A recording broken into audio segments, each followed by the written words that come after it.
Hey there, Tarek Mareface here, and welcome to this short video. We're going to talk about approach bands.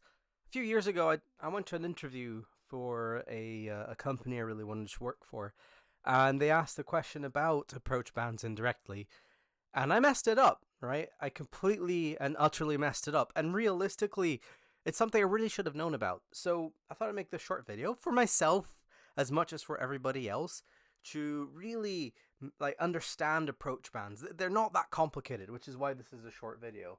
So first off, quick review. What's an approach? Well, we've got the initial approach fix, which is basically the point at which you're starting the instrument approach. You follow a predetermined path, so it doesn't have to be necessarily a straight line. At some point, you're going to intercept the final descent, and then you're going to descend to the runway. If it's a non-precision approach, that'll be the final approach fix, FAF. Or if it's a precision approach, that'll be final approach point, FAP. So final approach fix, final approach point.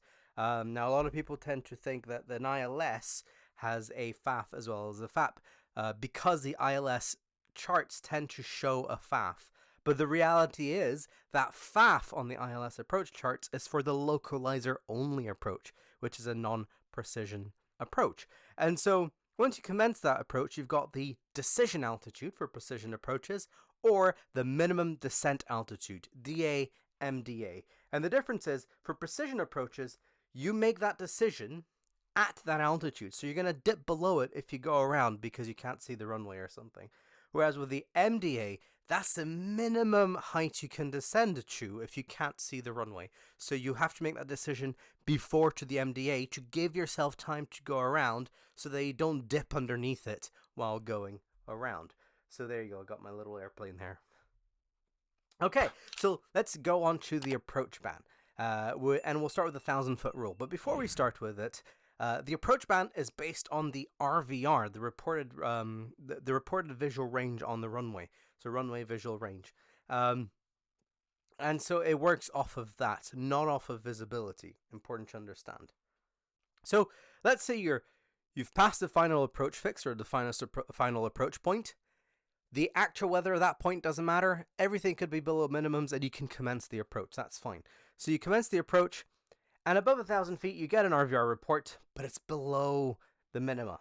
So, reaching 1,000 feet, you're going to have to go around.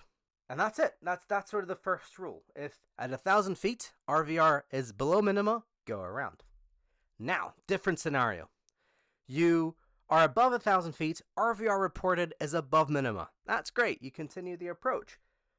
Between 1,000 feet and the MDA or DA, or the decision point, the RVR is now reported to go below minima. What do? Do you have to go around at that point? Well, no. Actually, you can continue the approach down to the DA or the MDA, at which point you would have to go around. And that's it. That's all it is. So in summary, you can commence the approach no matter what the RVR says. If the reported RVR is below minima at 1,000 feet above the airport level, a go around must be performed, or a missed approach would be the more accurate term. If reported RVR above minima at 1,000 feet AAL, but then it goes down below afterwards when you're lower than 1,000 feet, then you can continue the approach to the DA and MDA, at which point if the RVR goes up, you can land. Otherwise, you go missed as well.